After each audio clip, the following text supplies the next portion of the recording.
I don't stand side by side with nobody till I bleed with them first. What did we just see? You probably think this world is a dream come true. When I step into this ring, yeah, bro, I am addicted. Don't sleep on Luca! Maybe tomorrow we'll all wear 42. If you fight for your dreams will fight for you. Well, here we are again, huh? I find myself back at square one. It seems that every time that I climb up the hill, I get dragged back down, but I always get better. It seems like every time they throw an obstacle in my way, I overcome that and I get better. I am so tired of having to start over. But I do it because I show up and I show out and I deliver every single time. No matter how many people try to suck the life out of me, it doesn't work. No matter how many times they try to use me for everything that I'm worth, it doesn't work. You cannot put a lid on a boiling pot because I will overflow. I'm tired, guys, and I'm frustrated, and I'm so angry, and there's a lot of things that I can say right now, and I want to freaking cry, but I'm a man about it, and I come out here, and I will do what I need to do.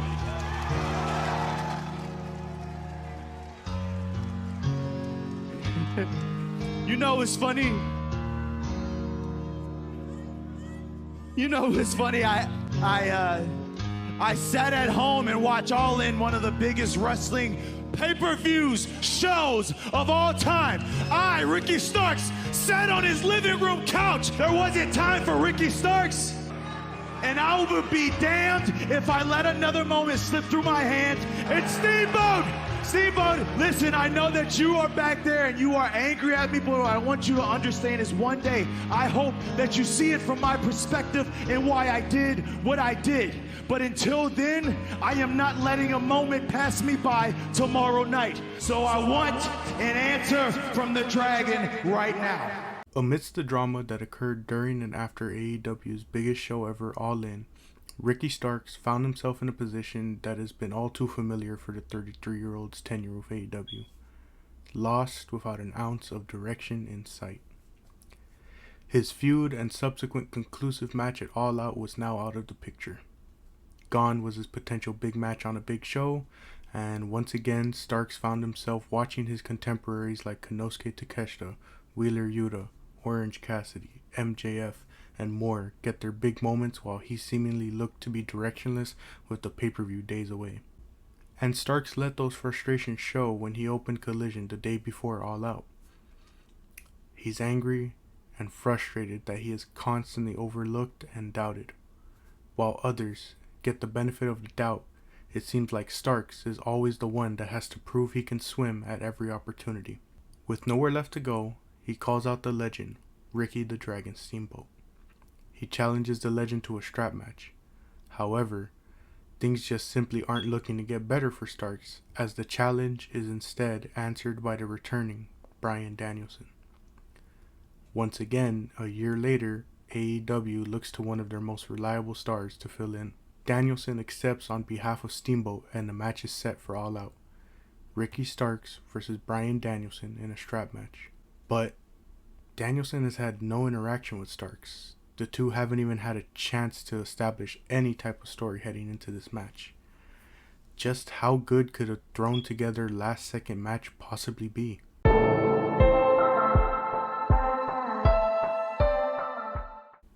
We arrive at All Out and Ricky Starks waits in the ring as Bryan Danielson makes his entrance. The feeling of a special Danielson match already looms with the inclusion of the final countdown as his theme. Danielson is ready, shown by him being the first to wrap the strap around his wrist.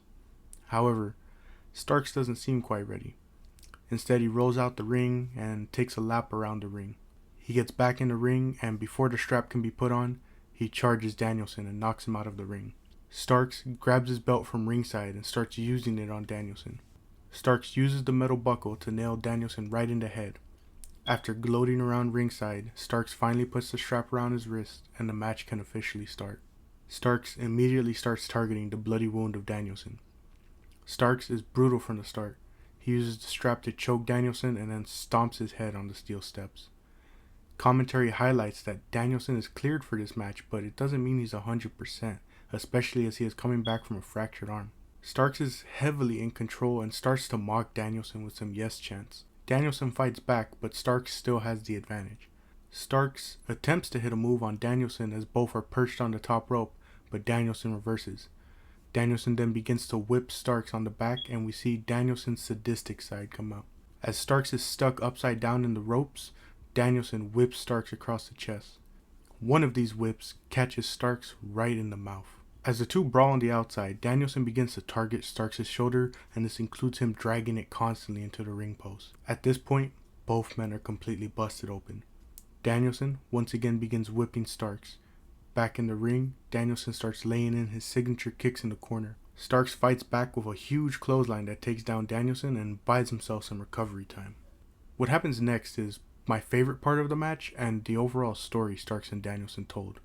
The two crawl to the middle of the ring and meet. Starks looks exhausted, while Danielson on the other hand looks angry.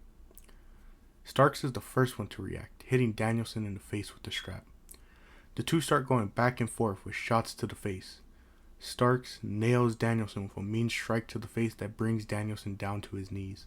Starks gets ready to continue the attack when he notices Danielson is just staring at him angrily. He repeatedly nails Danielson in the face with strikes, but Danielson just shakes his head and shrugs off his attacks, all as the crowd chants, "You effed up."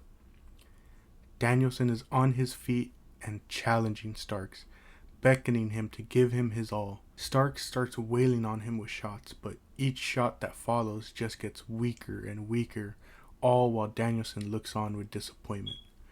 Starks visibly becomes frustrated, almost thinking to himself, what more can I do to this guy? And so he throws down the strap. In this moment, Starks realizes that continuing to fight Danielson is pointless. These situations, covered in blood, running on pure adrenaline, is where Bryan Danielson shines the most. He has made a career out of these moments, and Starks is just another victim. However, this moment of the match also serves as an awakening for Starks. Think back to everything Starks said the day before. He is tired of being walked over. He is tired of being doubted. It is always sink or swim for Ricky Starks. It is always valleys for Ricky Starks and never peaks. But in this moment, Starks simply does what he does best. Respond. And the beauty of this story is that it can't happen without the mountain that is Bryan Danielson. Starks realizes he can't give up and instantly picks the strap back up.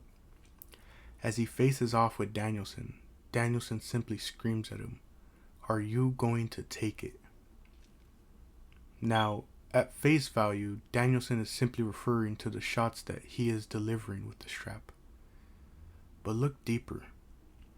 Look at all the circumstances concerning this match and story. All the hot and cold moments of Starks' career. Having to fight for opportunity after opportunity. Being left off the biggest show in AEW history. Almost losing out on this match due to circumstances out of his control.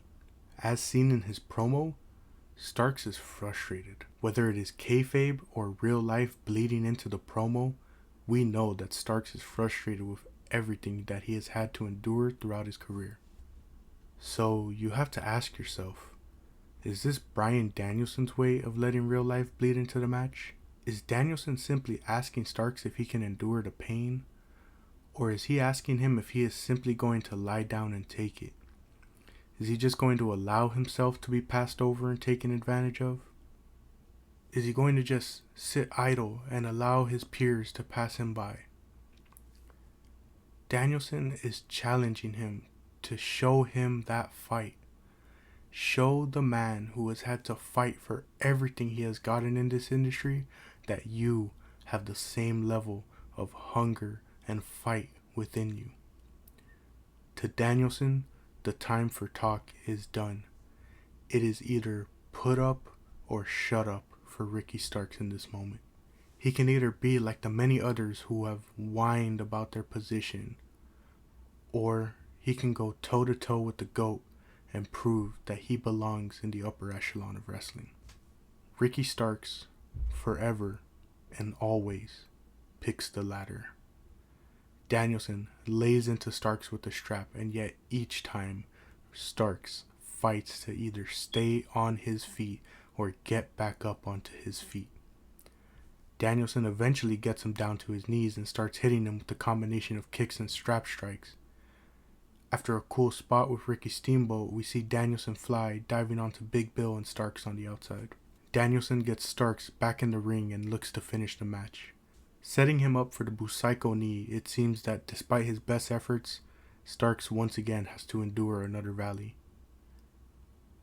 That is until, with the last bits of energy he may have, he lands a spear on Danielson right before he can get the knees up. Rather than a valley, it seems as if Starks has added probably the biggest mountain to his resume. Sadly, the moment isn't to come as Danielson kicks out at 2. This sends Starks into a fit of rage. He screams instantly when Danielson kicks out and begins wailing on him. He gets Danielson up for the Rochambeau, however Danielson wiggles out, and before Starks can even react, he turns around into a Busaiku knee. And yet, it still isn't enough. It is at this very moment that we can say Starks answered Danielson's question. But really, Starks gave him the answer before we even got to this match. He told him, "You're going to have to kill me." Danielson realizes this and begins stomping Starks' head in. Here we get the perfect ending. Danielson gets Starks in the label lock, and yet Starks will not give up. "You're going to have to kill me." As if it's ringing in his head, Bryan Danielson takes the step forward and wraps the strap around Starks' throat. Starks proves himself to be a valuable commodity here with how much he advances the story simply through his facial expressions alone. Starks is screaming in agony, and it looks like his eyes are going to pop out of his head. Starks realizes at this point there is no winning the match from here. And yet, he does not quit. As he fades out, you just see the life slowly leave his body. And yet, with his final breath, he stares down the camera and simply says, "No." Bryan Danielson choked the life out of Ricky Starks. But Starks will always be able to say one thing. He never quit.